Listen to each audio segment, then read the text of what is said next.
I can't leave my corporate job because, security. Fun. Is it secure? I mean, we're talking about AI today. In April, Google laid off its Python team, right? Its entire Python team, gone. The world is changing.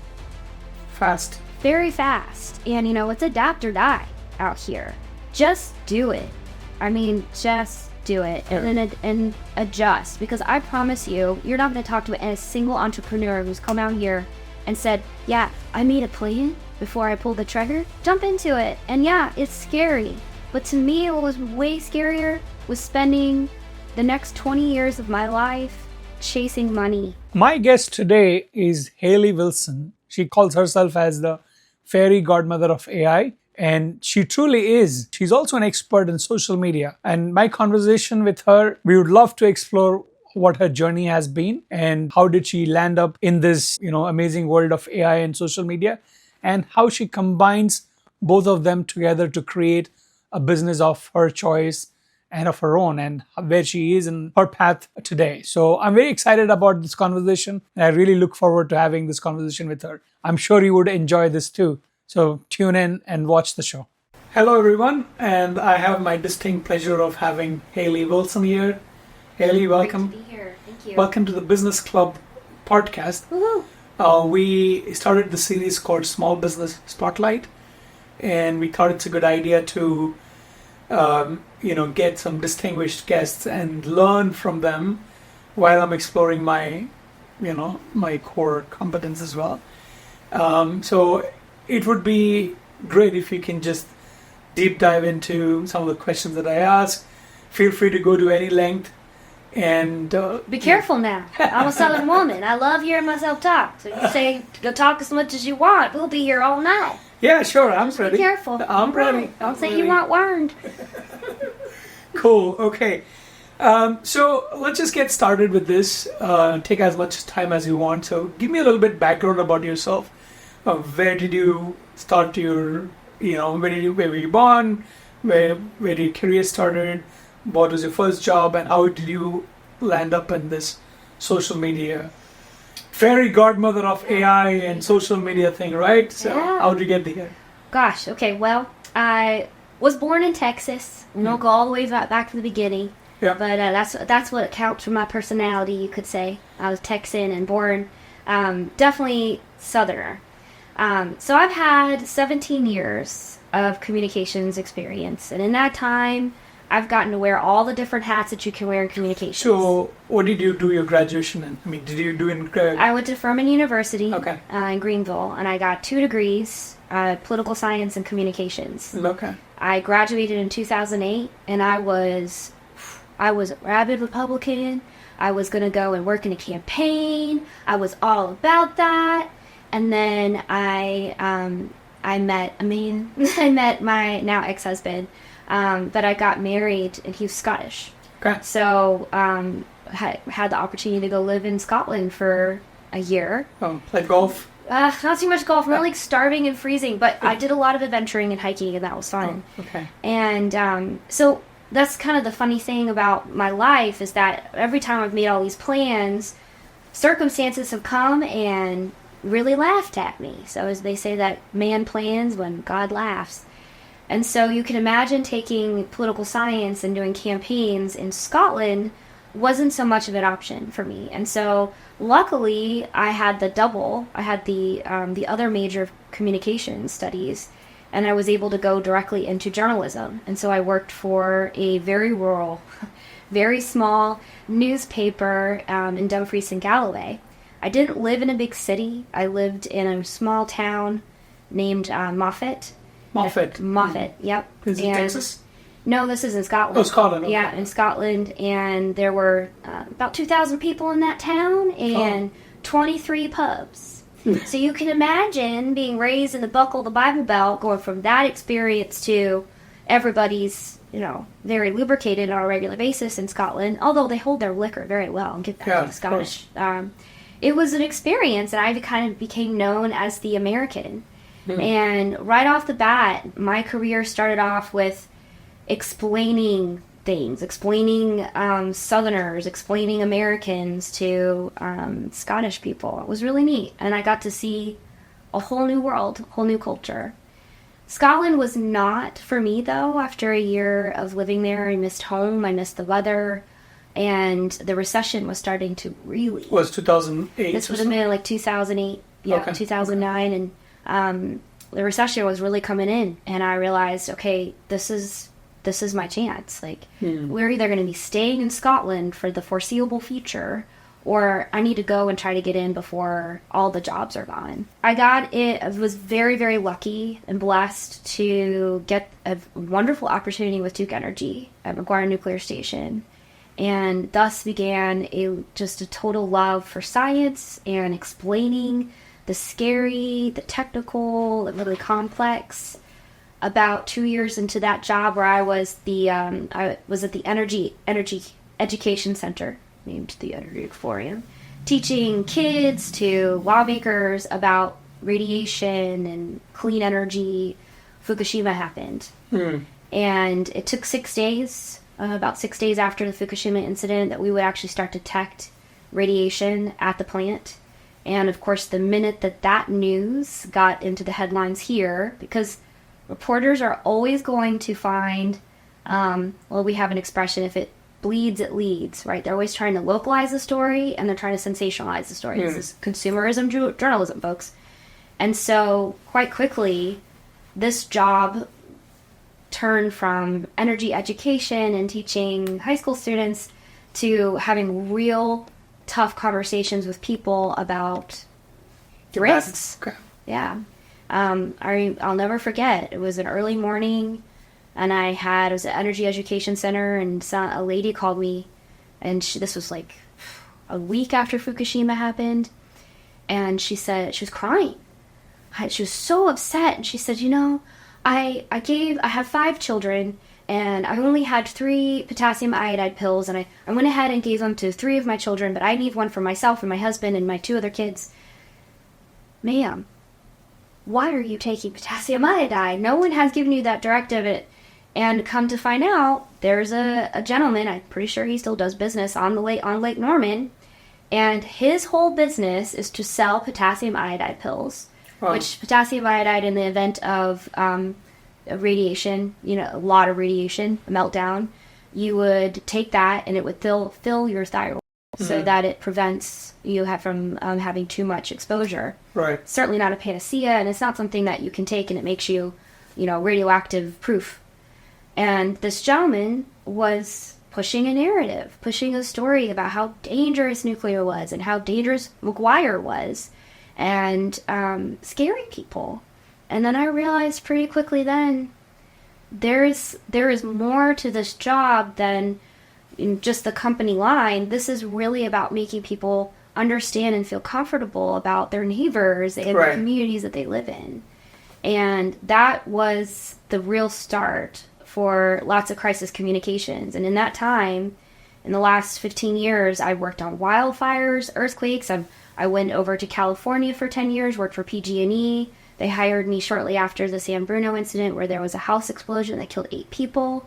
And PG&E is Pacific Gas and Electric Company. Yeah. And they were charged criminally. One of the I think maybe the first company ever to get a criminal charge. We had volunteer service hours, which I found hilarious because it wasn't the executives doing it, it was us, but that's corporate world. And I had a lot of great experiences and learned how to listen, how to speak to people about things that scare them, especially when it comes to technical stuff. Well, here's the thing about radiation.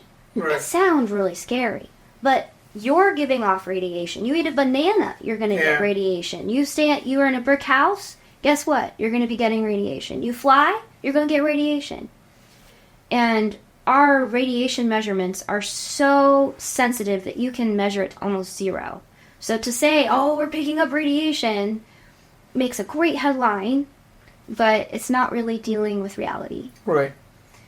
So I did 15 years of that, of crisis communications, public relations, community relations, all of the pretty much the gamut. So you can call yourself as fairy godmother of communication. Fairy godmother of communications, yeah. I guess you could say that. I definitely try to... Fairy godmother is an interesting way to describe a person, right? It's supposed to be warm, and it's supposed to feel... Positive. I'm really... What you see is what you get. I mean, how I'm sitting here and talking to you is how I sit and talk to my family, or I talk to my youth kids on Sunday school, and... That's what I'm trying to get, right? This feeling of like, I've got you, boo. No matter how scared you are, I'm here. Yeah. Because they will not care to know what you know until they know that you care. Yeah, absolutely. 100%. So when I transitioned out of corporate America because I got to Vice President of Corporate Communications with HRA Wealth Solutions and Finance at the age of 37. My goal was to be a VP by the age of 40. Here I was, my goal 3 years early, and I was just not happy. I was living in a beautiful apartment in San Diego, enjoying that life, but I felt really unsatisfied. You're not fulfilled. Not fulfilled, yeah. And, making good money. It was 6 figures. And in parallel, on the other side of the country, so I was in San Diego, my family are here in Charlotte. And my dad had heart failure. Okay. And your priorities come into focus when things like that happen. And one thing leads to the other. One thing leads to the other. My family needed me. I was in a place in my life that I was like, okay, this isn't the path for me. Right. Again, making plans while God laughs. And I made the really difficult decision to come home. You left your job and I left my job. Yeah. No income at all? Nope, no income at all. I had a nice little nest saved up. And I came home, moved in with my parents. All right, you can imagine that's pretty tough, especially so I was really independent. And luckily they had enough, they lived on a farm, so it was kind of like they had their part of the house and I had my part of the house. And was able to be there with my family during this really challenging time in our life. And they also were supportive of me of starting my own business. Okay. Always knew I wanted to go into communications. I mean, that's what I've been doing for the last near 20 years. And I love it. I like doing it. I like talking to people. In fact, my whole goal of Hailey Wilson Communications, which is my company, is to help people communicate. I want to get those ideas out of your brain, out of your heart, and out into the world. Because everybody has them. Yeah, everybody has them, right? And you need that trigger. You need someone to just get in there and mine it, right? Yeah. And that's what I like to do. Right. And this was in November of 2022. So we just hit my 2-year anniversry. That's cool. Congratulations. Thank you. It's pretty exciting. And right around this time, ChatGPT dropped. January, right? There's this really great book that just kind of went under the radar. It's called What Makes Us Human. It was released in November of 2022. I remember I saw it in Barnes & Noble. I was like, this is interesting. And it was 2 scientists with, at the time, ChatGPT 3. And they had asked it, it's pretty much a book written by ChatGPT with these profound questions. And for me, AI was totally new. The idea of ChatGPT was totally new. But it was this idea of, wow, we get to actually talk with a reflection of who we are. And what it was coming out with was pretty profound. I gotta look more into this. So I started looking into it.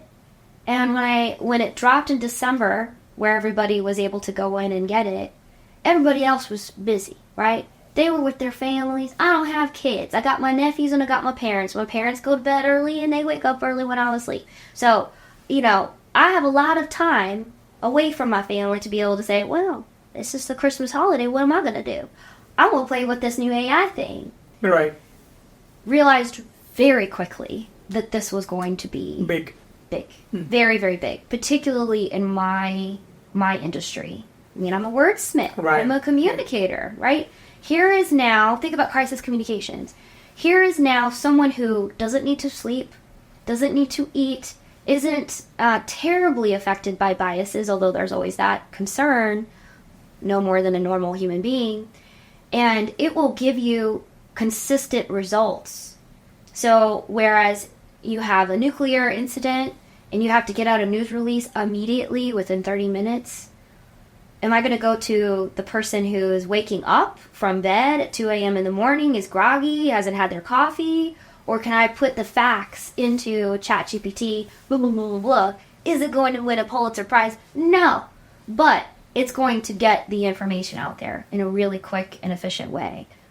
That's pretty impressive. That was very exciting to me and scary. There's definitely an existential crisis that goes into that. Mm-hmm. And so here I was, very nascent in my business with this new technology. I was very lucky to get clients early on through word of mouth and my networking. And what do you think the questions were that were coming out after December? What about AI? What's this ChatGPT? What do I need to know? Should I be worried about this?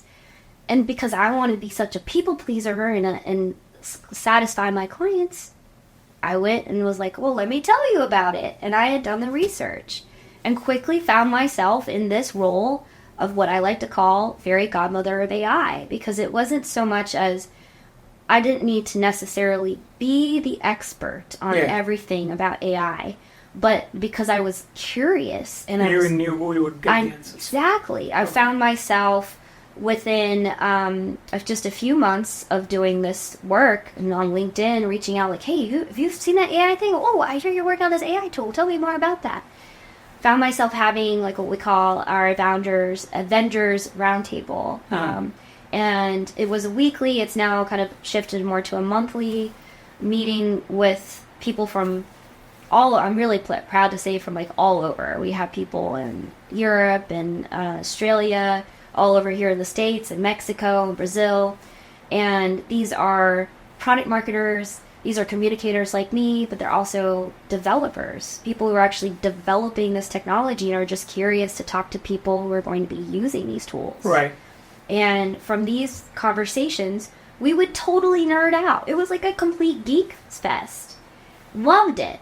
And found myself saying, oh, okay, you're developing this really cool tool for AI ethics people. Well, actually, I know this great guy who's doing white papers on AI ethics, and I think you guys should connect. So you were mixing networking. Yep. Okay. And so it was education, right, and empowering people with this technology, but it was also making those connections so that people can do more with it.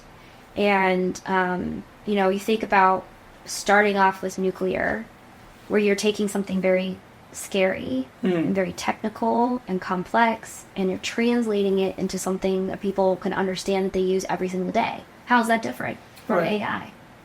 So it just seemed to be a natural process for me. I think everybody actually who does need some sort of communication need to be adept at AI. Yes. So nowadays for sure. Yeah. Cool. So talk to me a little bit about your business model. I mean, this whole podcast is about, small business spotlight and helping other people who are sitting on the fence, maybe in their corporate world, trying to figure out what they should be doing. So more of my questions would be related to that, trying to help them come to this side of the world. So the question is, what's your business model? What are the services you offer? And do you tailor it to the customers, according to their needs and things? Just talk a little bit about the different kinds of services. Totally. So the way I think about it, the way I've structured it, is that you could say a parent company or umbrella of Hailey Wilson Communications. And then through that, I do kind of your general run-of-the-mill communications consulting. Not all of my clients want and choose to use AI. Right. So to answer your question, do I tailor? Yeah, absolutely. AI may not be the right fit for them right now. Certainly working on them to get them to that comfort level. And then there's the other part, they're doing business as impact, AI impact. And that is where I do workshops and training, education, consulting, where someone may say, usually almost always it's a small to medium-sized business, corporate world's actually incredibly difficult to get into unless you know someone. And I know people who were very successful with the corporate training. I find my preferred client are the small and medium. And sometimes... When you say small and medium, what's the range? Like in terms of number of people or in terms of the revenue? Oh, number of people, yeah. So, biggest company I work with is about 60 employees. 60. Okay. Yeah, and then a small, I work for a restaurant, like Clover Harvest. I think you meet John from Business Club. He's awesome, and Allison. I work a little bit with them and do very light work, social media, and try to meet my clients where they are. In terms of impact, my business model has changed quite a bit over the last year and a half. My goal last year was to host a virtual conference, which we did. We actually did do that, and I did make some revenue off of that. I will say a good tip to entrepreneurs is to level set your expectations. I always believe that if you shoot for the moon, you miss, you'll get the stars, where that expression is. And let me tell you, I certainly did that with the Impact Conference. My goal was to get 5,000 people there. I was like, we're going to do it. Obviously, we didn't get 5,000 people there. But if you think about it... How many did you get? 250. That's good. Quite a bit different. That's good, yeah. But if you think about... It's a great starting point, yeah. Your first virtual conference, when people really did not know me from Adam. And to me, not only looking back on it after I've had time to reflect and get over my bruised ego, I realized, that was actually pretty darn successful. I've made incredible relationships. Yeah. And it's not about the money. We had 70 speakers. 70 people from all over the world, entrepreneurs to leading corporate people who were leading their AI implementation teams, to develop presidents of their actual AI, like lately.com. It was amazing what we had.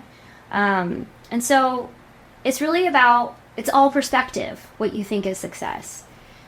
Saying that, as much as I enjoyed doing the virtual conference, looking back on it and how much time and effort went into that, I was like, this isn't what I want to do. And so I spent November and December and January. Last year? Yep. And January of this year, refocusing, right? So just actually having this conversation with my clients today about how it's really, really important to get clarity first. What do you want to achieve? What do you actually want to do? Then you can focus on that. Once you can really focus, then you actually get results. Without clarity, you can't focus. Right. So I really had to take some time, and I still think I'm refining that. I'm still refining that. And Heather Hopkins, who I hope you have on this podcast at some point, we have conversations about this all the time. I think coming from a corporate world, there is a real tendency to pigeonhole yourself and put yourself in a box and say, okay, this is the type of professional and career that I'm going to be and I'm going to have. This is the type of entrepreneur where it just can fall off the tongue. Well, the world is changing. Fast. Very fast. And, it's adapt or die out here. So I've always been a person that's like, aim, fire and then aim, which is maybe not always the best advice, but just do it. Just do it and then adjust, because I promise you're not going to talk to a single entrepreneur who's come out here and said, yeah, I made a plan before I pulled the trigger and I have stuck to Jump everything. into the pool. Right? Jump into it. And yeah, it's scary. But to me, what was way scarier was spending the next 20 years of my life chasing money. Right. And that's been a big thing to get over, right? The equating with your revenue with your success. It's one metric, right? I was making a lot of money, but I didn't feel very fulfilled. And Rumi has this great quote. He says, if you worship money, you would be bought and sold your whole life. Man. I agree completely. What corporate person doesn't feel that? Yeah. I think you should pursue your passion. Money is just a byproduct. That's right. Well, you look at people who have money. Do you think that their goal when they wake up in the morning is to make money? No, it's not. You look at people who actually have money, they've found a real problem that they can solve. They've honed down what their value proposition is, and then they've pursued it. Absolutely. And money follows that. Yeah. So that would be one thing I would say, one big tip to anybody. Just do it. Yeah. To follow your passion, follow where your heart is, and everything else will follow. Be comfortable with the ambiguity. Because that's a great sentence. Just be comfortable with it, right? Because that's the thing I get a lot. I have a lot of friends in corporate America that are right there where I was a few years ago. They're like, I am so sick of this shit. I'm so sick of working for people who don't get it and are not as smart as me and who are all about politics, and it's always about the appearance rather than whether what you're actually doing. Right. But I can't leave my corporate job because, security. Is it secure? I mean, we're talking about AI today. In April, Google laid off its Python team, right? Its entire Python team, gone. How many? 600 of them? I can't even remember. It was a lot. All of Google. Yesterday, in their earnings call, surprise, surprise, 25% of all their coding will be done with what? With AI. Right. Okay, the world is changing, and if you think that you have real security in a corporate job, you may want to go and talk to a bunch of people, because you come out, there's really not that much security in corporate world, really. No. I'm always going to depend on myself and my God more than I'm going to depend on corporate. A boardroom. Yeah. So you started your journey, you have this Hailey Wilson communication, and then you have the AI impact. What was the third one? Those two. Oh, two. Okay. Yeah. Okay. Yeah. And the AI impact is where you do the workshop training, so small and medium enterprise, and the small is as small as like one person. Yep, exactly. Medium is small is about 60 people. Exactly. Okay, cool. Yeah. That's good insight. What services did you offer other than, deciphering this AI magic? Well, I actually will go in and train on the teams. So we have I've had a few small businesses say, okay, I want my social media team to know how to use Midjourney. I don't want them to use 11 Labs, ChatGPT, but I also want some guardrails, right? I mean, this is very new technology. It's moving really fast. And so being able to go into these teams and say, all right, this is what you can do, this is what you absolutely cannot do, is really helpful. Why do you think they need that training? Don't you think they can learn on their own? I mean, is it too hard, or is it? I just think it's time. I think it's time priorities. Okay. I think it's that, and I think people learn differently. I mean, gosh, this is one question I get all the time. Well, I want to get into AI. I want to learn. Where do I start? Yes. I mean, you go to futurepedia.org, and they have literally thousands of AI tools. Thousands. So I would say part of my value proposition is I've done a lot of that research for you. So you don't have to try all the crappy tools. There are a lot of tools that are just crappy wrappers for ChatGPT, right? And you're actually going to wind up paying more. Yeah. Right? And you're not going to get any of the cool upgrades that OpenAI comes out with because you're stuck in that really terrible wrapper. So I do think is that, and I also think more than anything, Sudev, it's very emotional. I'm seeing that turn a little less emotional in conversations this year, but definitely last year. People have very strong reactions to AI, particularly Gen Z. Now, I think I have my own theories about that. Part of it is that the people who report, the media reporting on AI, are traditionally very anti-technology, anti-tech, anti-big tech. And like one of the speakers I worked with last year for Impact, she has an AI tool that is targeted for journalists and reporters. She has to sign NDAs with most of her clients, so that she'll never tell people or the world that agency, that media, that reporter person is using an AI tool, even though it's not generating words. It's more of a note productivity tool. Yeah.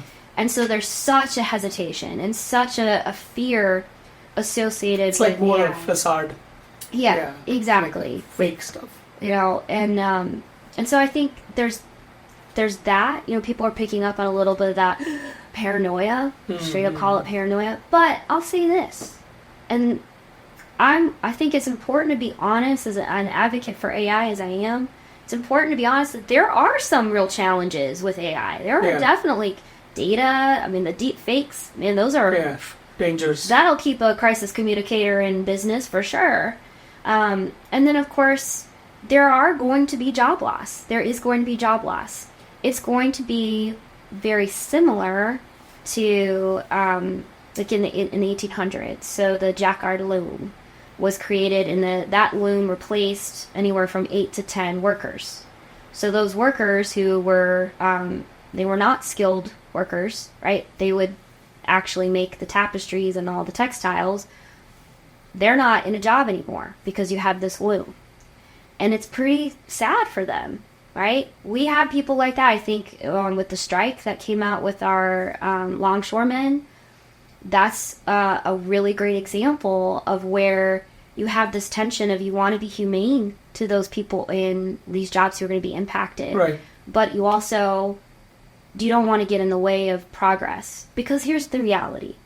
Yes, the Jacquard loom cost jobs for those people. It also created a whole other industry. Right? There's people who had to build the looms, there's people who had to work on the looms, and there's also the people who have to operate the looms, not to mention you get to have all this extra production. What does that mean? You're going to need people to sell it, right? You need people to actually go and sell it. So it's naive for us to just only look at one part, one dimension of the job industry that's going to be impacted. It's a cascade effect. That said, there are still human beings with families that are going to be impacted.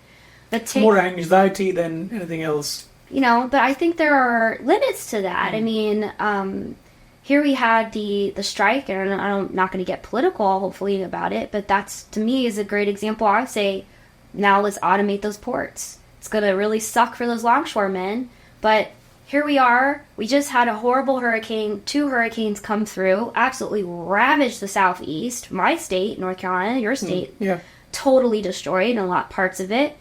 And being able to get resources to those people was of utmost importance. Right. Yet we're having this battle. When you look at China, I'm not always saying, like, look at China, we should do everything they do. But you look at China and how they actually handle their ports. Right. It's completely AI automated. And so, from my position, do I really want to have a gun held to my head every time you guys want to raise, when clearly there's a technology that can come in and replace it? That's pretty harsh. That's a pretty harsh view. Yeah. But, it's kind of the real one, isn't it? Yeah. So coming back, so some of the services that you offered were consulting, training, and did you do services, like, did you do the work for them as well? So yes, sometimes, again, tailor it to the business. Sometimes they just want me to show them the technology, give them a tech stack, educate them, teach their employees, give them some guidelines and some rules, maybe test them a little bit, right, and then go with God. The whole give a man a fish, or teach a man to fish. How to fish. That's what I'm saying. It's like that, right? But then there are other people who just want me to do it for them. Right. And that's fine. I mean, I meet them where they are. Mm-hmm. And, I do try to always have some sort of element of education. Because what if I win the lottery, get hit by the bus? I don't want my people to be up, the creek without any sort of thing. But for the most part, I would say like 90% of it is educating people. Education consulting, basically. Yeah, I work with them and then we part ways, right? So, slight segue, now that you talk about consulting, how do you price yourself? We're getting into the next segment, which is pricing. How do you price? What's the right price for an AI consultant, for a, fairy godmother of AI? Yeah. What would be the price that you charge? And what would you recommend others start with? Great question. And it's one that I wrap my brain a lot. I've had to do a lot of different experimenting and talking and to people in my industry who are also AI consultants. Right. It is very different. Someone like Noah Riley, who is the CEO, president of AI Genius Consulting Company, he charges quite a bit more than me, but that's because he goes very deep. He goes more into like operations. He'll look at your entire business. My AI focus is largely focused in communications. Okay. How can I help you communicate things better? So you suggest that you find your niche. Find your niche, talk to people, talk to your potential clients, and then if all else fails, fall back on an hourly rate. So start off with $150 an hour this year. I've gone up to $175 an hour. Good. Yeah.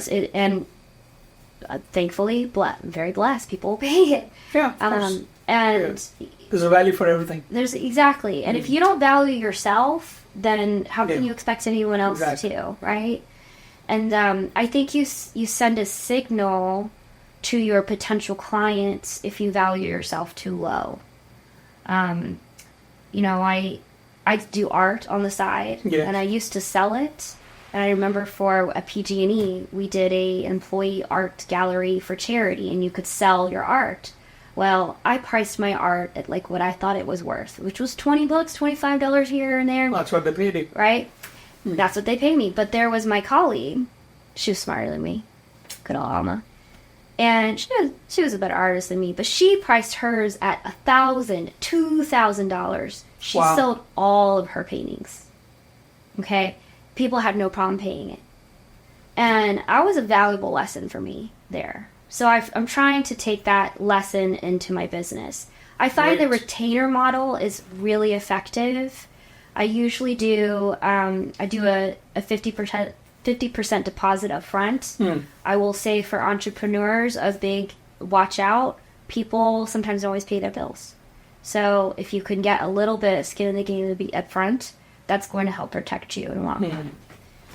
Do you have any contracts? Or do you do a contract pricing? I really resist contracts. I've been burned. Last year with Impact, we made a contract with the speaker, and when we wound up realizing we weren't going to have $5,000, I was like, I really don't feel like paying you $10,000, and is there anything we can do? And I had to eat that cost. Oh, no, from your perspective, do you do contracts? Like, for example, if some clients, you sign them up, do you do a 6-month contract or no? So it's a month to month. Month to month. I mean, yeah, it works. And, you know, one of my clients, for example, even though we don't have a long-term contract, we have an editorial calendar out through to next summer.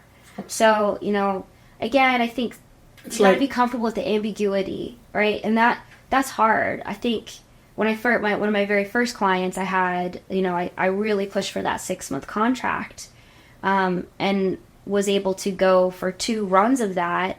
And then I think that they got sticker shock after a while. Whereas I wonder if I had pushed it where it was just month to month, I would have done more business. More business, yeah. Run, right? I do agree that, you know, giving them the freedom to not continue will actually help you continue more. So I love your, punchline. Get comfortable with ambiguity. Yeah. While you're pricing, of course, I've heard somewhere that price is an issue only in the absence of value, right? And you rightly said, you know, if you don't price yourself, who will? That's right. So what's your value proposition, and what do you do to maintain some great client relationship? Oh gosh, great question. It's different for every client because some clients want way more white glove treatment, hand holding than other clients. Other clients kind of just want to forget they've hired you. And so it really depends getting to know your client early on. My value proposition is that I help you do what you do better in terms of communications. You be you, but you be a better you. Exactly. My goal is to find out what are the communications, right? What are the things that are keeping you up at night, right? And a lot of times it's social media. People get so overwhelmed with that crap, and I get it. And then a lot of times I have to talk to clients and they say, I really need a social media presence. Okay, cool. I love that. Why? Yeah. What are you wanting to do with that? You look at my social media, it's, you know, it's like the case of the cobbler's kids, right? My social media is not as consistent as maybe it should be, right? But because right now I have more business than I know what to do with it. And so me going out, it's great, right? Yep. Thank God, praise God. And the people that I meet are just, they like me, they want to work with me. And so I don't work very hard on my personal social media. Kind of tend to do that for my clients because I don't need to. Now, if someone comes to me and they say, I want to do something with my social media, they need to have a goal. Like, social media is a tactic, it's not a strategy. Getting a lot of likes, okay, great. What do you do with that? Yeah, you feel good about yourself, but, go to church, you'll feel good about yourself about doing that. Or go get a chocolate ice cream, you'll feel great about yourself after that. There are a lot cheaper, easier ways. So how do you, there's some objections, obviously, when, how do you handle this objection when people say, hey, you don't have so many social media following, how are you going to help me? Because you don't have it yourself. I point out my clients who do have good social media following. I've actually never had that conversation. It's interesting. People don't tend to research my social media. They just look at what is possible and what I've been able to do for other people. And I think more than, it's terrible to say, but I think even more than results is the assurance that I hear you, I understand what your problem is, and be really super transparent and clear with you about how I think to fix that. And here are the metrics, the KPIs that I use, and we're going to go and revisit them after 6 weeks, after 8 weeks, or whatever that cadence is. And giving them that reassurance that there is a plan in place is actually more important than them even seeing all my bona fides. I tell them all about working at a nuclear power plant, but at the end of the day, what are you going to do for me? Right. And I also believe that some of the greatest players are not the greatest coaches. Some of the greatest coaches are not the greatest players. Gosh, that's the truth. That's a good one. Yeah. Right. Oh. So, you don't have to have a massive social media following to be a social media coach. That's right. Yeah. And social media for me is, while I do have clients where I do only social media for them, it's because I feel like that's what they needed. Right. It's not like necessarily that they reached out and they had a bunch of comms plans. They just said, I want to do some social media. I need some more leads for my business. Okay, great. I could do that for you. And that's meeting people where they are. And I really, really try to manage to yes. Even if it's a client coming out to me and I'm like, I don't know how I could take another client. I really have to manage to yes. Doesn't mean I sleep as much as I'd like, but, you gotta be hustling. Yeah. Moving on to another section, so where we talk a lot about challenges. All of us, an entrepreneur's journey is filled with challenges. I don't think there is a night that I sleep when there was no challenge. So, what are the challenges that you face regularly, and how do you overcome it? What lessons you learn, and how do you make sure that you don't repeat them?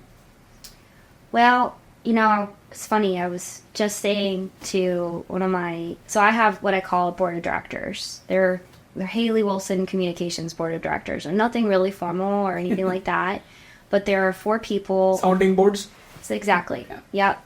We don't get together once a month and talk it out, look at financials. It's, okay, I have this particular question. I'm going to go to this person. And so they're part of that solution. I would say for me, one of the biggest challenges is probably what a lot of people suffer with, and particularly women, is the imposter syndrome is so real. I think a lot of people would look at me and say, oh, look at Hailey's confident. She's got this together. I'm faking it. I'm faking it. And there is an element of faking it until you make it. And that's what you call it, imposter syndrome? That's the imposter syndrome, where you're trying to fake it till you make it. Even in this, this is maybe my 7th, 8th podcast, and I've been on camera a lot in my career, but there's still that voice in the back of my head saying, oh, they're going to find out. You're an imposter. And there's always this feeling that I'm like this understudy of the play, and I keep waiting for grown-up version of me to step in the wings and be like, I got this, kid, it's cool. That person, that Hailey, has never shown up yet, and I'm almost 40, so I'm kind of I guess I'll have to wing it. And that's what you got to do. But finding people who will help you recognize imposter syndrome.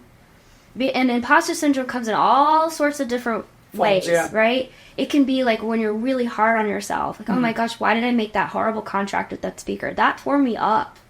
I felt like such an imposter. I can't even get my contracts all sorted. I had to really work through that. You're going to make mistakes. I hate to tell you, but you're a human being. Yeah. You know? As Marcus Aurelius says, you're going to wake up today to the work of being a human being. And there's going to be mistakes in that. And it's up to you to decide how you want to fight back. Absolutely. You want to fight forward. And so one tactic that I have found that has been really, really helpful, and Jennifer Cregan, give her full props, because she's the one who told me about this, is that you get a table, right? 3 columns, and in your first column are your current beliefs. So I'm an imposter would be an example. In the middle column is going to be your new beliefs. This is what you're going to choose to believe from now on. Because here's the thing, beliefs are choices, right? That's a hard thing to think about, but it is. And in your third column is going to be the evidence that supports that new belief. So it's basically you believe in the future of who you want to be, and then start gathering those evidences and creating those evidences to support your future. You shine a light. I mean, I've been saying this since I started, that sunshine is the best disinfectant, right? So you have those insecurities, those little voices, you better voice them. Get them out, put them on paper, go tell them to your best friend, go talk to your mama, go find whoever it is, because a lot of time we are judging our entire reel off of everybody else's highlight reel. We're not seeing all of the edited pieces on the cutting room floor. Yep. Right? And so that's where a lot of the imposter syndrome. Do not compare yourself to others. Don't compare yourself to me. Compare yourself to where you were yesterday. And I made a lot of mistakes last year in my first year of business. I've made mistakes this year, my second year of business. So you're going to continue doing it. Well, I just hope that they're different mistakes and maybe a little less, but this is part of the great tradition of being a human and being an entrepreneur. Get comfortable and get used to it. What was that sentence? Ambiguity? Get comfortable with ambiguity, baby, because it's here whether you want to admit it or not. That's right. Amazing. What are some of the lessons learned along the way? One, kind of what I mentioned already, is that be prepared to have your plan get busted. There's going to be times that your plan isn't going to go the way you want it. Adapt or die. And I mean that from an emotional standpoint. Take your moment, take a big breath, get some air into your amygdala, right? Which is the fight or flight response. Yep. And engage your frontal cortex and say, I'll say this. I like to put things in perspective, whether you need to zoom in or zoom out, whatever that looks like. And again, talking to another person or writing it down helps. Yeah. And perspective about what your goals are, being very realistic about your goals, because you can set yourself up for failure in much the same way I did last year, thinking, I'm going to get 5,000 people. And be okay. Be realistic. Be realistic. Be realistic and be okay if you don't it's do okay. that. It's okay. It doesn't mean you're a bad person. No. It doesn't mean that you are a failure or you are broken or you are a mistake. Or you don't have to answer anybody other than you, and then as long as you're comfortable with it, just continue doing what you're doing. I would say another lesson learned is, I call it the Las Vegas pool party effect, where a lot, and again, women really struggle with this, where we feel like we're being surveilled, like people are watching and judging all the time. And so you're thinking, okay, I gotta be careful about making this move. I can't go into business. I can't do this. I can't be promoting myself this way because these people are gonna think about this. Who cares? Do they pay your bills? No, they don't. If they pay your bills, then maybe they can have some stay. But if they don't, and when I call it the Las Vegas pool parties, because I had a colleague for months. This poor woman, I swear to goodness, she fasted. She would eat tiniest little piece of chicken breast, a little lettuce for lunch. Because her and her husband in the summer were going to Vegas for some special pool party where you're going to have, celebrities there and all of that. She's like, I got to look good. I got to look good. Just towering to She went, she suffered, she went, and she came back. And I said, well, how was it? What did you think? Would tell me about some of the other bathers. Just how did the people look? She couldn't tell me anything about that pool party. All she could tell me was how she felt in her bikini. She's worried about this. She's worried about that. Oh, I didn't get in the water because my hair will look bad. And I'm thinking, you spent all this money, spent all this time, all this concern and energy over this experience you were looking forward to, and you were so busy thinking about how you look. And you know what I bet? Everybody else at that party was the exact same way. Probably, yeah. Nobody was looking at your beautiful body, what you had worked so hard, because they were all worried about how they looked in their bodies. And that was a real, we are all at the Las Vegas pool party sometimes. You know what I'm saying? Yeah, absolutely, yeah.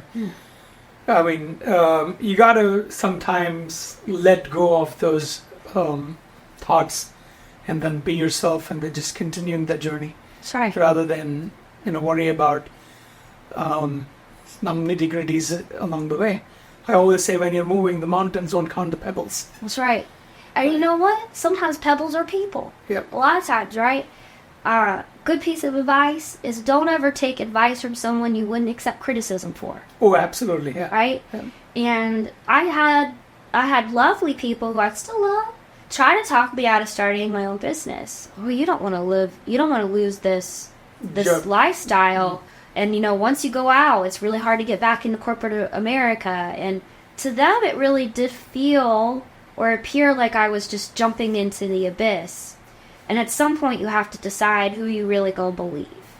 More importantly, I think, who are you going to be? Yeah. Are you going to be a version of them? Or are you going to be a version of you? Better version of you, so. And they can't read your mind. They don't know the purpose in you. Right. And I get real spiritual about it. I really believe every single person has a big capital P purpose in their life. And passion is the sign of what that purpose is. Absolutely. So if you are whiling away, wasting away in a corporate job where no one appreciates you or you dread it, and let me tell you, the best indication of whether it's time to leave your job is Sunday evening. If you are ready to just call it and you're trying to think about ways to call in sick and, oh my gosh, I can't wait till it's next weekend, it's time. Because have you heard of the immutable law of 168? No. There's only 168 hours in every week. Yes. And when you think about that, time is really precious. And you really want to be spending the best years of your life whiling away at a job that isn't growing you or helping you, enabling you to pursue your passion. In fact, I would say a job actually takes you back. It regresses. Like I said, like Jeremy said, if you worship money, you're going to be bought and sold your whole life, because that's Exactly. really what it feels like. Exactly. I'm just submitting myself, and in some cases, straight up abuse. I mean, not like physical abuse, but emotional abuse, toxic work Mental trauma, environments, yeah. and all of this crap. Submitting yourself to that, knowing full well that you're a human meant for so much more than that. So much more. There's so much more out here than what they've got in store for you. It's just up to you to decide you're worthy of it. That's really what it is, and working for it. I'm always going to trust Hailey Wilson a lot more than I will a boss who only sees this little sliver of me. So, again, some of these questions are geared towards entrepreneurs who are going to be, or rather, people who are hustling, trying to be an entrepreneur. When they start off, let's say they want to get started with something like what you're doing, how do they typically get their clients? What's your client acquisition strategy? Network. I've done a lot of marketing for other clients. I did a lot of marketing for an Impact conference. And I want to be really clear. Marketing is not communications. Yeah. And I get this too a lot. My clients are like, well, can't you do the marketing for this? Like, I can, but let me just be real. That's not what I have decades of experience with. Marketing drives revenue. Again, going back to the money thing, right? I'm not really ever going to be a person who chases money. Communications drives understanding, right? So for me, I tend to do what I do best, which is communicate. So I communicate what I do, and if people want to kind of know more, then they can know where to find me. Mm-hmm. And I actually have had tremendous success with Business Klub and through word of mouth. Like I said, I've not done any formal marketing for Hailey Wilson Communications. and no formal marketing for Impact this year. And I have more work than I really know what to do with at the moment. Just got a new gig with the University of New Mexico. I'm going to be teaching. Thank you. I'm excited. With a partner company called Realm IQ. Kurt Doty, who's got a fantastic podcast, another great AI consultant in the marketing comm space. But I'm going to be doing a class on AI applications in public relations and professional communications. That is something that came out of a fantastic relationship and connection I have with Kurt Doty and Realm IQ. I didn't seek that out. It came to me. And so it's, I think, being really loud and proud about who you are, what you do.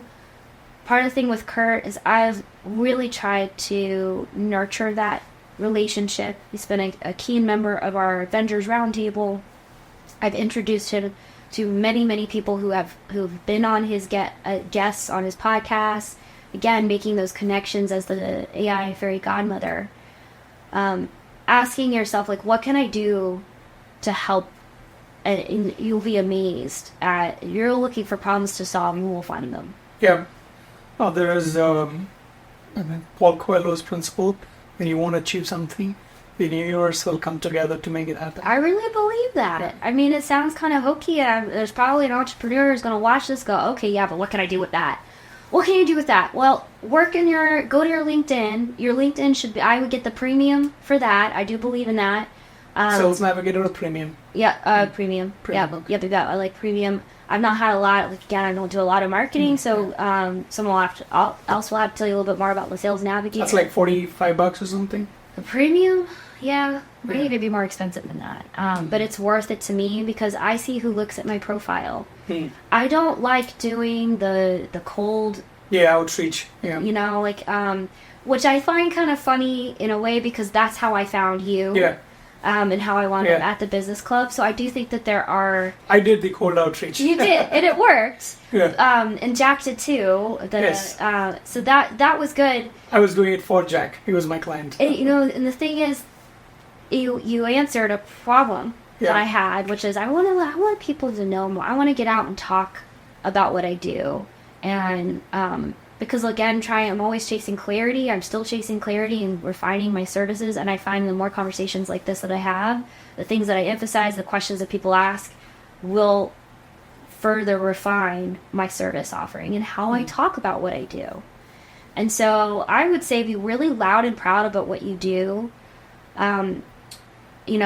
Doesn't have to be salesy. You don't have to like try to pitch people. I think that's one of the biggest mistakes I see on LinkedIn is that people are automatically trying to sell you something. The reason why your cold outreach actually worked with me was because you weren't trying to sell me anything. You were just like, hey, got a lot of cool people that come to this amazing business club, and I think you're cool, and I think you'd like it. I mean, I'm paraphrasing. It was not like that, but that was basically real the conversation. Message. Yeah, and I was like, okay, and it worked. So I think being really open about what you're doing and the things that you're interested in, and then don't be shy. People love reaching out to other people on LinkedIn, and I find a lot of LinkedIn people are really receptive to that. Heather Hopkins is one of the best people at this. She will just see someone, for example, I met Heather on LinkedIn too. See, I'm telling you, she's good at it. Yeah. Silfab Solar is a manufacturing plant in, I think, is it Fort Mill or is it Rockville? Heather Hopkins lives in Fort Mill. She's like, well, I do learning and development and things like that. And I wonder if there's any opportunity for me there. What did she do? She reached out to Renee, who's the head of HR on LinkedIn. Next thing you know, 2 weeks later, they're having conversation, they're having dinner. Wow. And maybe that'll wind up being a gig for her or not. If anything, here's Renee, the head of the HR. She's moving from Canada down here. She doesn't know anybody. But because of Heather wanting to network, now Renee has someone here. She's introduced her to me, and now she's building a community. And if you're always thinking, well, how can I get this person to buy?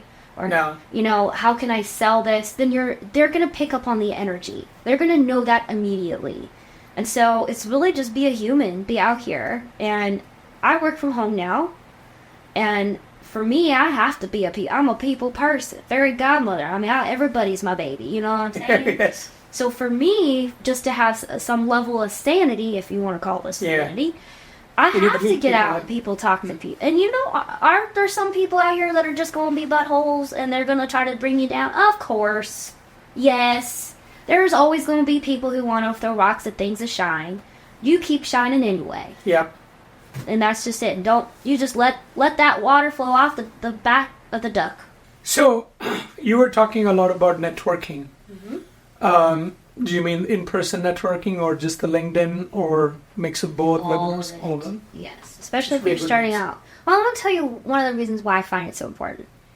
I think people in general are actually really lovely. People in general want to collaborate and cooperate. If you think about the thousands of years of human biology that has gotten us to this point, it has all largely depended on us cooperating and being kind, behaving, right? So I think it's important to go because one, you're going to find that people are generally very supportive of you, especially if you're a new entrepreneur. And then getting that energy, that feedback from people, being encouraging is going to help you battle the imposter syndrome. There were so many times, especially early on this year, where I was like, oh, I feel like an imposter. And you work through it, and I would go to the business club, and I would walk away from that experience being like, I was tripping. I didn't need a trip. Look at these people. Look how nice they were. I mean, I actually got to tell people something new that they didn't know. And people coming up when I did the Canva workshop, and people saying, oh my gosh, that helped out so much.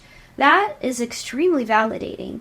So if you don't do it in person, then you kind of rob yourself of that opportunity to be able to make those connections and get some of their support mirrored at you. And I think we are a social animal anyway, so we got to meet people. Otherwise, be like those COVID days when you're just stuck to yourself. That's right. We really do. I don't believe there's no man is an island. There might be like an odd guy, like the guy who won a season alone, and you can go and live out in the middle of nowhere for months on end.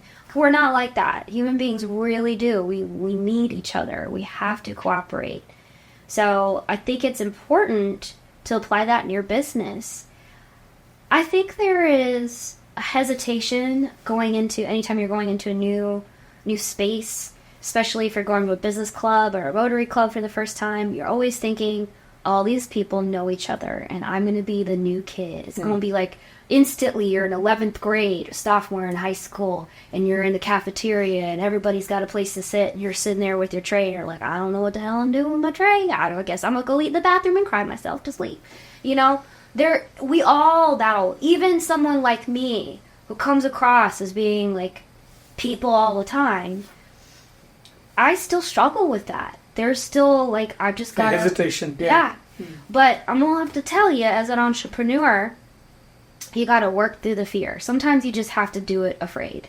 I was talking to a sports psychologist. She works with high-performing sports, like Panthers and basketball players, right?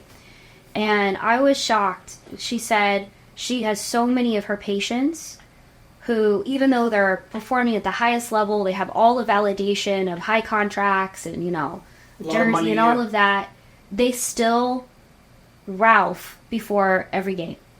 They're so scared, they're so anxious, they're so freaking out that their body is actually having a physical response. And it's just a matter of getting there, working through it, puke it out, and keep going. The game has to go on, and it's harsh. Yeah. It's a harsh thing, but the times that I have worked through my fear, that has been rewarded. It has been. And so,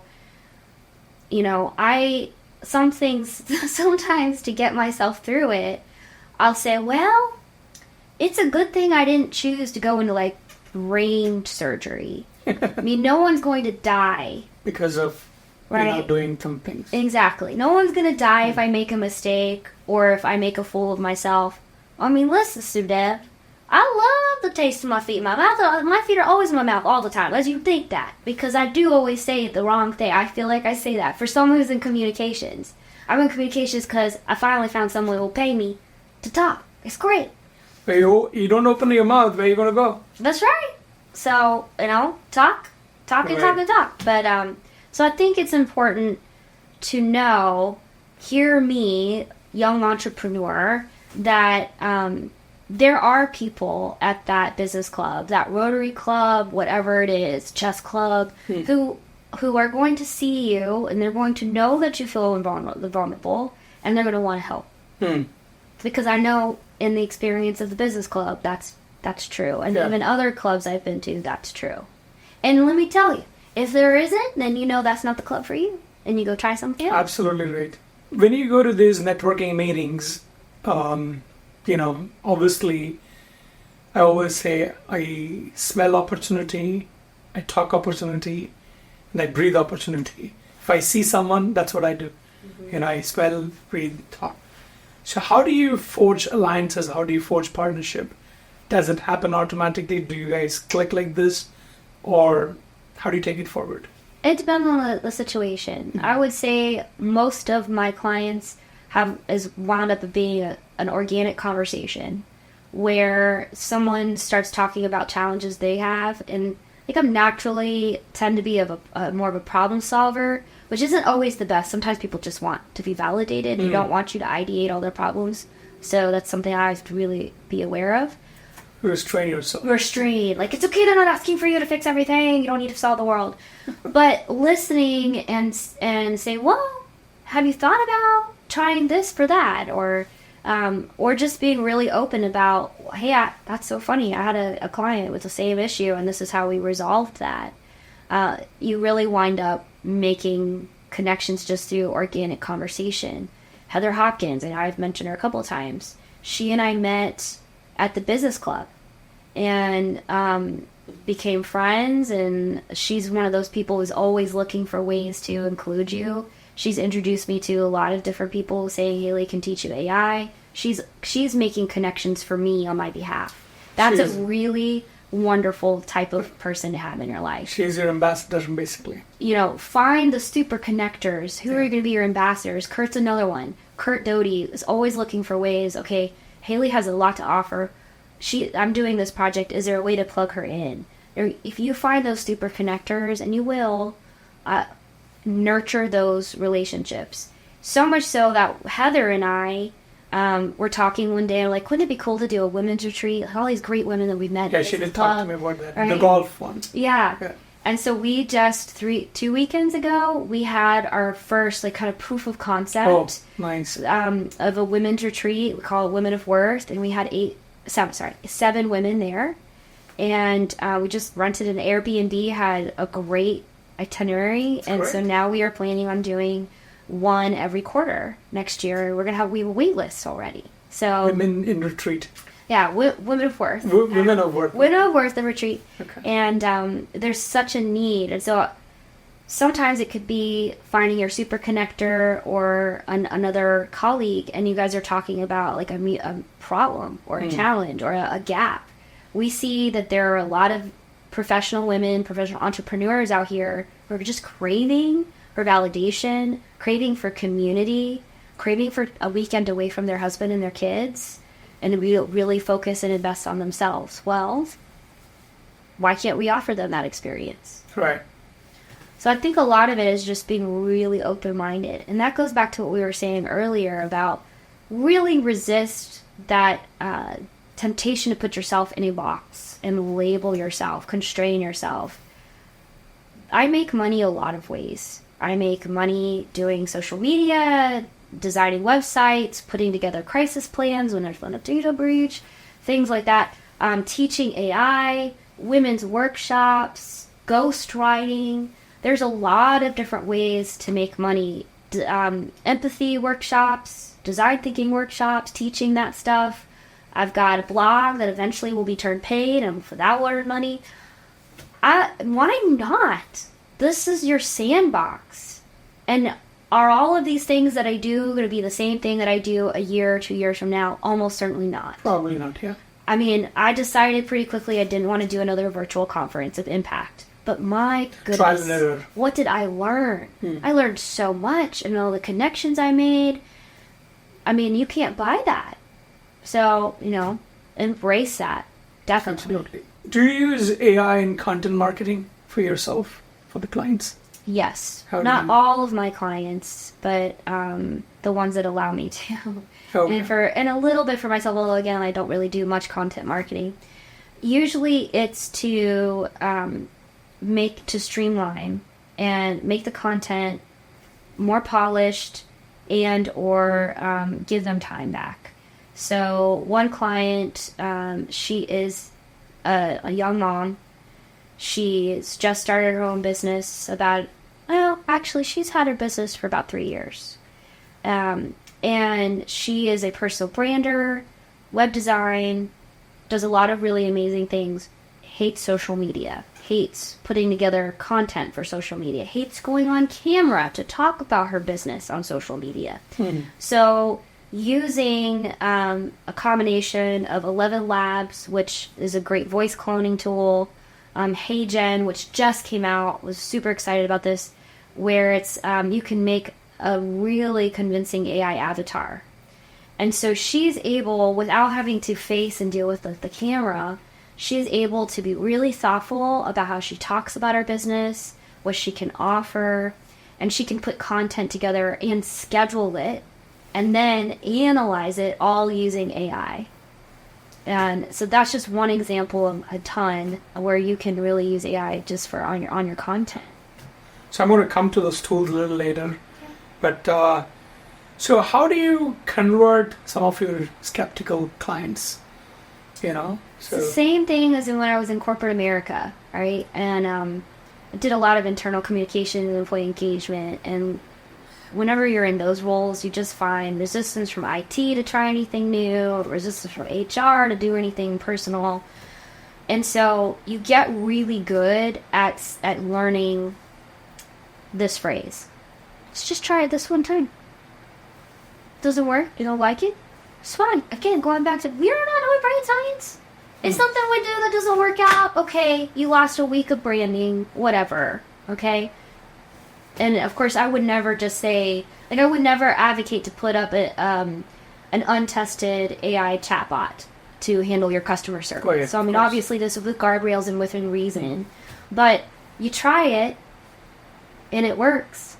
What do you have to lose? Absolutely. So there's a little bit of that. I think there's also social proof of using other examples and saying, okay, well, here's one client of mine, Caitlin, she's been able to convert, blah, blah, blah, blah. Her business has gone up from blah to blah, right? And having those real testimonials. examples. And then being really clear and transparent about some of the risks.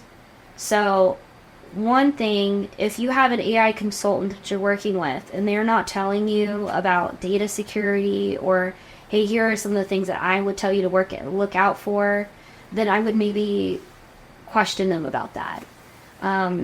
Again, as an advocate, the best advocates are the most honest ones, the most transparent.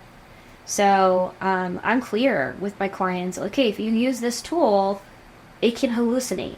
This is what that looks like. And here are some of the guard rails that you can put in place to help minimize that. Look out for it. So I think it's about, when I self-identify some of the risks, Yeah. and then also come up with answers to that. Mitigation plans, yeah. Exactly. Then people tend to trust you and trust the thing. And again, all of my AI is content and communications, tangentially marketing. And so, that's not getting into your customer data too much. That's not Right. getting into Or a safe proprietary zone. data. It always makes me laugh. One client, it's like all they want me to do is social media. Okay, great. Have you thought about I can create your own personalized GPT for you. It's like that way. Yeah. You kind of, instead of having me write all of your social content, happy to do, but instead of me, you can Have the GPT do it for you. at least get you 70% of the way there, tweak it a little bit, but it's going to save you a lot of time. And there are times that I'm like, wow, that's actually really good. Right. The models are getting better, and the way they are right now are the worst they will ever be. So, I get that client will say, it's just for social media, right? This is proprietary information. Well, but it's not. because this is the document you've given me to share all this all these messages outside. So what's your hang up? Because the whole point of this conversation is to publicize this information. So what's your problem with this being accessible by OpenAI? Right. Right? And, it's a little stingy in my view. I get it for some things like proprietary information and personal data. Totally get it. But we all benefit when these large learning models. Yeah, when these Large AI, language models, the models can train.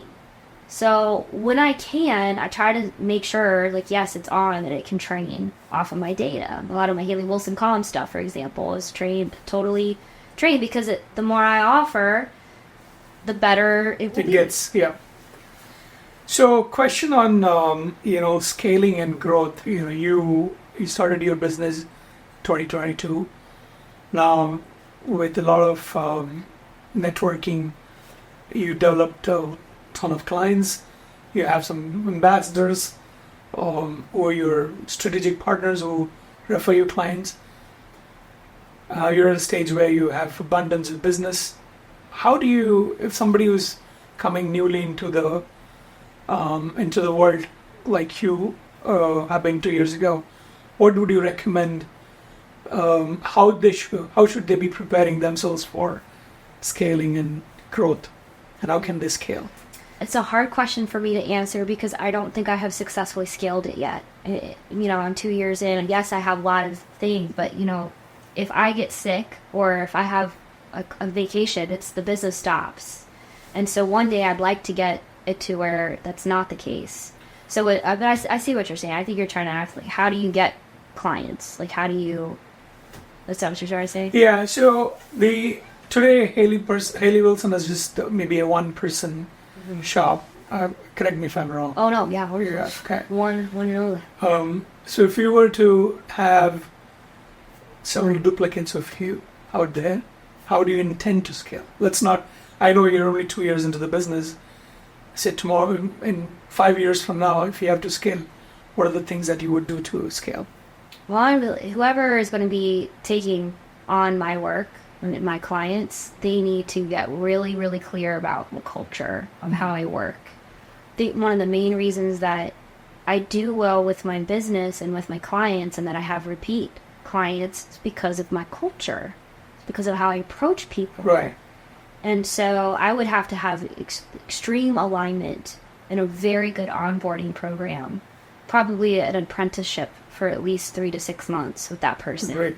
Great idea. Yeah. To really, just be my wing woman or wing man and get a lay of the land. And I know that I would want to do it from a position like a mentor. I've had a lot of still do wonderful mentors who have helped me understand what that could look like with those next steps, and also help me understand priorities. I think it's really important to understand how you prioritize your clients and your work and what type of work that you do. Doing social media, for example, is I do it more to help the client and build that relationship with the client than I do for that money, because it pays so much less than, say, a women's workshop or an AI workshop. We're going in and actually helping a team train on AI and implementing it. That is always going to be way more lucrative. So for me, trying to balance those clients is important. And I think having your prioritization, understanding what your value is.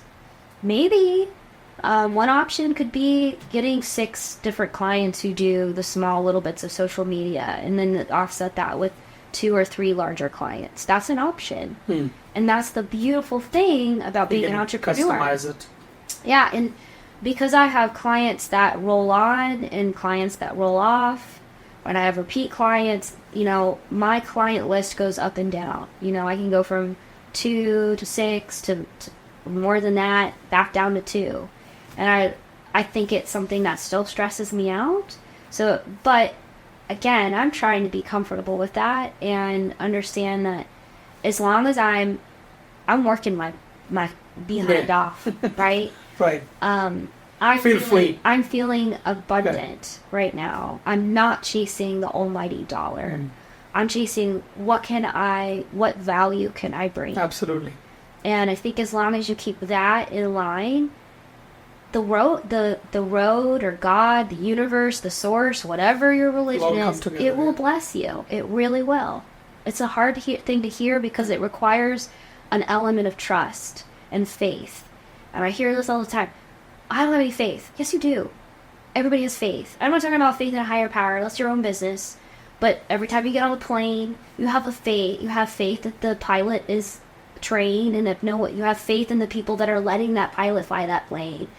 You have faith that the people around you on the road when you're driving have their driver's license. Right. You have faith when you go to the grocery store and you give the cashier $20 and she gives you your change. Do you sit there right there and count change down? No. You have faith. So if you can have faith with a stranger, a complete stranger, have faith in yourself. Absolutely. Yeah. So I was asked similar questions before. How do you scale? So my simple answer was, maybe we can extrapolate this. Create a system. Now, what's a system? A system is, the full form of system is save yourself time, effort, and money. So you create a system that will save yourself time, effort, and money. Yeah, I love that.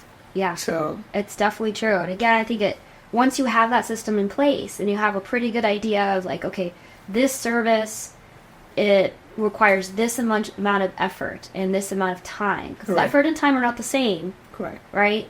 And looking at those, and then I always overlay it, I'm in the position that I can, with satisfaction. And frankly, do I like this client? I do not work with people that are, belligerent or abusive. And I think that some young entrepreneurs put themselves in a position to do that, and they feel like, I have no one else. They operate from a point of scarcity or the zero-sum game. Like there's only so much of the piece of the pie. I just don't think that's true. I actually think there's enough work for everyone. Again, abundant mentality. And that helps you. Having that mentality will help you prioritize appropriately and lean in making relationships with people who will bring you that abundance. Absolutely. So my advice for young entrepreneurs, just about anything. You're going to be afraid. You're going to have moments of scarcity. You're going to doubt yourself. Just do it. Just keep on doing. Work afraid. Because everybody who's done anything worthwhile has done it afraid. If you have a passion, that is your God-given right. That's your purpose. I don't think that's an accident. And so if you are waiting for some sign from the universe to come and say, you, this is it. This is what I want you to do. Maybe this is your path. Maybe this is it. Maybe this podcast is. Sentence, get comfortable with ambiguity. Comfortable with ambiguity and this idea that you think that you're safe and secure wherever you are right now. Boo-boo. It's all an illusion. That has been the number one message of my life, is that I've had all these perfect plans. And then life happened. And my God, thank you, Lord Jesus, that my ideas, my plans, I want you to know. So that's my plan when I got married at the age of 22. My plan was to get a career, whatever. Have a kid at 26, have my second kid at 29, and be a work-at-home mom from that point on. I just had enough of a career that if something happened to my husband or whatever, I'd be good to go. Well, that is not the path that was laid out for me. That is not what happened. And, I thank God every day that wasn't the path. My imagination was lacking at 22. And I'm sure I'll be looking back at the age of 50 and think, man, my imagination at 38 or 39, however old I am, it was puny compared to what the road actually had in store for me. And get excited about that. Yep. Yeah. That's what I would say. Get comfortable with ambiguity. I mean, that's stayed in my mind for quite some time now. So one last question before we wrap up. So where do you see the future of your business? Talk about what's your plan, basically. my business, I kind of see the AI stuff will eventually become more ubiquitous, right? It'll just be the way that we do business. So a big part of why I'm excited about the University of New Mexico gig, to be able to do that, is that I really thrive on helping professionals and just individuals understand what the future can hold for them for AI and try to just get comfortable with it. So my goal is eventually everyone uses AI, and it's not, they'd look at you weird. It's like be asking someone to use maps, to use GPS, like, do you use spell check? Yeah, absolutely. I mean, technically those are AI. Yeah. So, we're going to eventually get to that point where my role as fairy godmother to get people comfortable with AI will be more or less redundant. And I'm okay with that. This is the need, right, that my business, that people have for my business right now. But remember, Impact is one arm of Hailey Wilson Communications. And the ultimate goal of Hailey Wilson Communications is to help people communicate better with each other and communicate their ideas and their thoughts, what's in their head, what's in their heart, out. That's it. That is the main goal. AI is right now a phenomenal tool to do that. Absolutely. So I see AI kind of phasing out a little bit, and I continue to focus more on the communications aspect. I'm writing a book called Talking Points for Life, which is a blog right now. It's literally talkingpointsforlife.com. The whole point of this book is to help people have literal phrases to say during tricky social situations, whether it's your parent you have to talk to about going to assisted living, or setting really, really tough social media rules for your teenager. My parents had Miss Manners, they had Emily Post, they had Dear Abby. You had these channels out there to help you understand what the guardrails were in social interactions and how to communicate, how to have manners. This generation, my generation, and the ones following, we have nothing. I mean, Heather McElroy is one of your guests you're going to have. She and I were talking about how teenagers nowadays think punctuation is rude. So can you beat it? So, there's a need there, even more than in the AI world, to really start helping people get the same message out. We all have an invisible line around our neck that says, please make me feel important. Yeah. Right? That's ultimately what communication's about. Absolutely. So before we go, how can people get in touch with you? Well, email is always best, or you can LinkedIn me. My email was very boring. It's hwilsoncoms@gmail.com. So feel free to reach out. Awesome. Hailey, it's been fantastic having you here. I learned so many. I think I'll get comfortable with ambiguity from now onwards. And I hope everybody enjoyed this podcast. We'd love to have you come here again to do a few more. I love talking, Sudeb. You put a microphone in me, I'm happy. So let's go. Well, we'll get comfortable. Thank you again. Thank you, Sudeb. Thanks. Hey, I hope you really enjoyed my conversation with Hailey. It was fantastic. I gained so much insight into her life, personal life. Yes, I knew Hailey for some time, and I knew her journey. But through this conversation, I got to know a little bit more deeper how she became the fairy godmother of AI. And she's taking her journey to the next level. And I hope you learned something from that journey. In case you would like to get in touch with her, her details are in the description. Make sure you give a shout out to her, comment on the video. We really look forward to hearing more from you. Thank you. And until next time.